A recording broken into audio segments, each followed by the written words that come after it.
What a headshot! What a head! How's it, guys? This is Dayvy, FPL, and welcome back to the Fantasy Premier League video here on my channel. Now in this video, I'll be taking you through my transfer plan for the upcoming Game Week 2. So Game Week 1 has come and gone. Actually, we still have a game tonight. That's Everton taking on Leeds. I don't have any players featuring though, so I can give you guys initially my first team review. That's where you guys can let me know how many more points you guys scored than my own team, but also going to showcase the squad I landed on for Game Week 1 if you guys haven't seen it. Then as always in these transfer plan videos, we're going to head on to the next game week, take a look at how my current team selection is looking, and then deciding if it does need a transfer or two. So if you guys are still happy that FPL is back, I won't lie, I've even seen some people over on Twitter that are just wishing the season would end already. And my main lesson to take from this video is going to be there's still a ton of game weeks still to happen. So that could be a good thing, it could be a bad thing, it could mean that things will get worse, but it could also mean that things will only get better. So don't look at your Game Week 1 rank and points too seriously, as that's only going to be the start and the real FPL only starts now. So if you guys want to see what I'm going to do for the upcoming Game Week 2, as well as how Game Week 1 went on, sit back, relax, and let's get straight into it. So going over our Game Week 1 team, and this is going to be the squad that I landed on in the deadline stream, thanks to those of you that came out and supported. Now we did manage to get a total of 54 points, which is almost average this week. But you wouldn't think that over on FPL Twitter, as I've seen some massive scores. So let me know in the comments down below, how many points did you guys score for Game Week 1? If you captained Erling Haaland, you're probably quite happy. And once again, Chris Wood just seems to do it every single season. He's coming to absolutely ruin my rank. Now you guys might be asking me, why is there a question mark next to the rank? Well, that's because the rank at this stage of the season doesn't matter. And I usually say around Game Week 10, that's when the rank starts to look a little bit better and a little bit more reliable. So let's see how many game weeks I keep this up with the question mark. If my rank doesn't improve dramatically, you bet I will be including it. But on a serious note, Game Week 1's rank does not matter at all. Now obviously one free transfer for next Game Week 2, but I'll speak about my transfer plan a little bit later on. So my Game Week 1 squad, let's start off with the bench as we always do. We had Dubravka that actually did feature, but we had news before the deadline that he did seem to be fit. But that Burnley defense isn't as good as we were expecting, and he only got the 2 points. I will say the Crystal Palace defense on the other hand does actually look very strong, and they managed to hold out Chelsea, and that's why Richards has got 6 points. Not quite the defensive contributions of his teammate Lacroix, but I guess that's why he's cheaper. I am quite happy though with my selection of a 4.5. As mentioned, Crystal Palace do look pretty strong.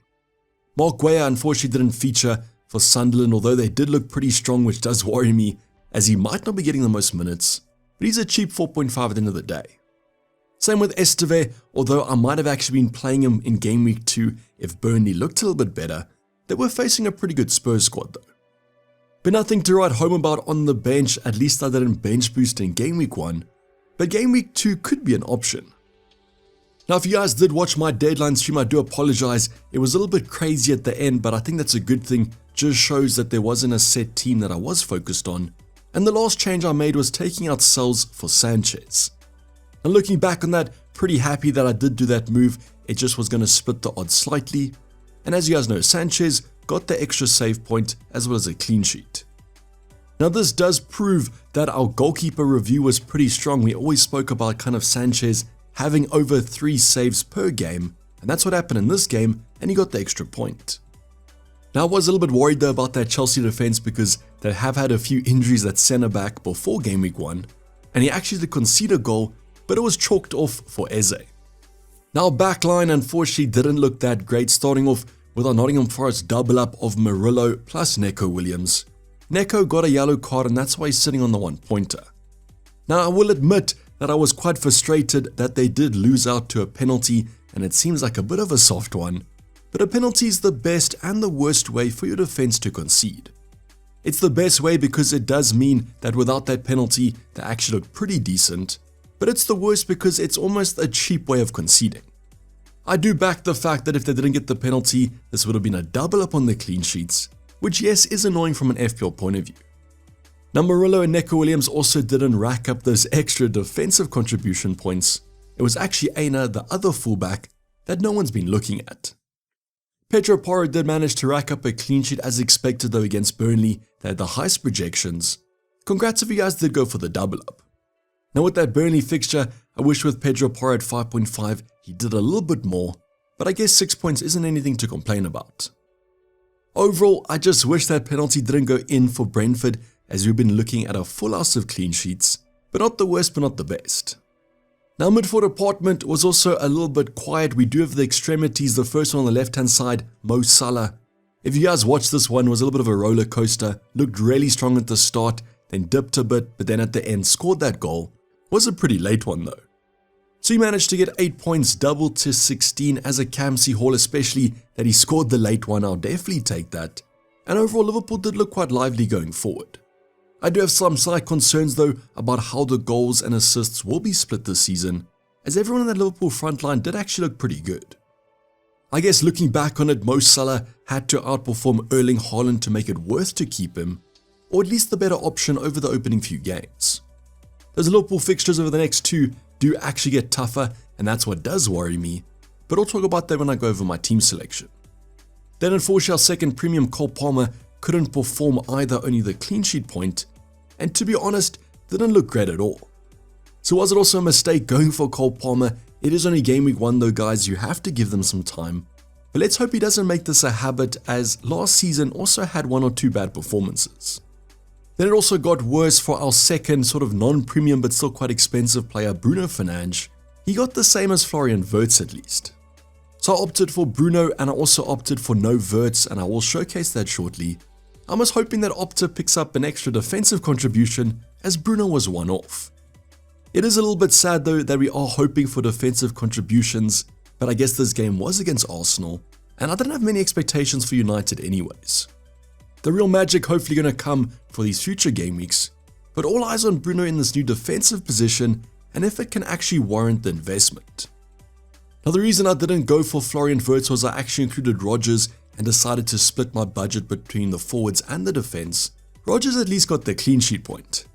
Now that game was simply terrible. If you guys look at the kind of stats from it, didn't look like a great one, until Konza obviously got sent off. As soon as that happened, I was kissing all my Aston Villa points goodbye, because they did have 10 men, but it's not like they would have done anything anyways, as they were pretty dire in this fixture. My only hope is the Game Week 2 fixture now looks better than it did in Game Week 1. I was hoping for some points there. Then at least Reinders the 5.5 selection, however it looked like the best thing actually was to go for my original draft and go for the 2 5.5s, as Anderson also looked pretty good. But not more you can ask for from your 5.5 than a goal plus an assist. He did get a yellow card though, and that unfortunately knocked off the bonus point. But at his cheap price point, I can't complain here. I was happy that I selected him, and kind of saved our game week to be honest. And that's mainly because our forwards also did nothing. So speaking about Rodgers, same with Ollie Watkins after that red card. Even before that though, they didn't look great, and this might have been a mistake actually going for them. I am patient though, I'm just explaining what happened in Game Week 1, but I'm not going to act on it obviously and take them out.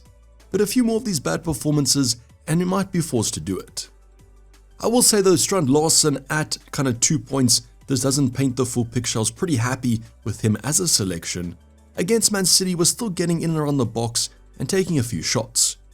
One of the better sort of budget forwards, even though he didn't get the points. I'm willing to be patient with him at 6.5 million. Also, one thing to add at the end here is that this team had 0.0 in the bank. I just wanted to clarify that if you are looking for my budget. So this is where those 54 points came from. As mentioned, pretty average. My rank is probably going to dip down, but it's only Game Week 1. Hopefully those Everton and Leeds assets don't do too much damage, as I don't own any of them. What do you guys think about my final team selection? I think the team on paper did look pretty strong. Now regretting not going for the 2 5.5s though. You guys also let me know how your game week went. How many points did you guys score? We can maybe do a competition in the comments about who got the highest. Unless of course you do own Chris Wood, then you're banned from the channel. Now in these transfer plan videos, if you guys are new, I always go over my current team selection as it gives you guys the context before my transfer plan. So let's go over what the team currently looks like. Now on the bench this week, this could actually be a massive bench boost week if the fixtures only mattered, as Burnley are hosting Sunderland. Now that Burnley defense didn't look too great and Sunderland actually scored a lot from a little bit of XG, But with Mark Guaya not even playing, I'm not going to entertain it. Now the biggest thing about this week's defense is who to actually bench. At the moment, I've got Pedro Porro on my bench, as I just can't see Man City not scoring. However, a counter to this, and because I don't own Erling Haaland, I might just play him, but I guess I hope Reinders does well anyways. Now the goalkeeper debate might actually be one to consider. I'm going to be going for Sanchez though, as I trust the Chelsea defense more, and West Ham didn't look fantastic. It is annoying that it's an away fixture though. So could we see Dubravka, the 4.0 goalkeeper, have his debut for our squad? I just don't know if I trust Burnley. Then our backline at the moment is going to be Murillo, Neco Williams and Richards. Yes, I'm hoping for a 0-0. Now would you play Pedro Porro over any of these options, or the better question might be, would you play Esteve over them? I mean, Sunderland is a pretty juicy fixture for any defense, and is going for the double up of Nottingham Forest too risky this week?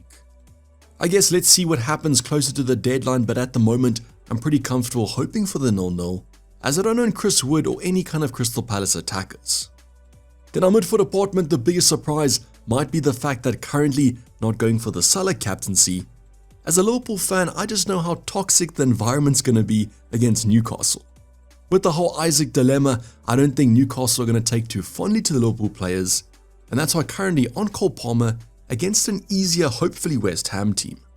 It didn't look great in game week 1, they conceded a bunch to Sunderland, but as mentioned the XG wasn't actually that high, and with Cole Palmer looking so bad, this could be quite risky. You guys let me know who your captain is for the upcoming game week 1 in the ultimate guide. We're going to crunch the numbers, but currently preferring blue to red. Bruno Fernandes also against Fulham, this should be an easier game. I think at least United, they looked okay against Arsenal, they could get some points here. Is it too much to ask for a cheeky DEFCON plus assist from Bruno? Then with Rodgers, I spoke about their game week 2 fixture now looking even better, and that's because Brentford didn't look great, and I feel like Rodgers can repay us for getting him in game week 1.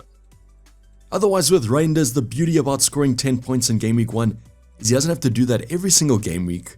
At his cheap price point, I'll settle for a measly assist. Now if you guys know this fixture historically, you'll know that Spurs are a little bit of a kryptonite for Man City, but I think the opposite. I think Man City should win pretty comfortably. Then up front, Watkins also has that great Brentford fixture. Unfortunately, I hope Kelleher concedes a few goals, and Strand Larson with a little bit of a tough one against Bournemouth. I do feel like there are goals to be had against Bournemouth, however I think they're going to be quite a high scoring team, so their game should be pretty entertaining if Wolves are up for it. I just hope that Strand Larson can continue the shots he was having in game week 1, as overall his stats actually look pretty decent. That kind of comes to the only big 2 debates, I guess, is which defenders to start in game week 2, as well as who's to captain. My current thinking is on screen at the moment. Now when I do look over my squad, there are not many transfers that I'm planning to do in game week 2, and that's why the most sensible is probably just roll a transfer.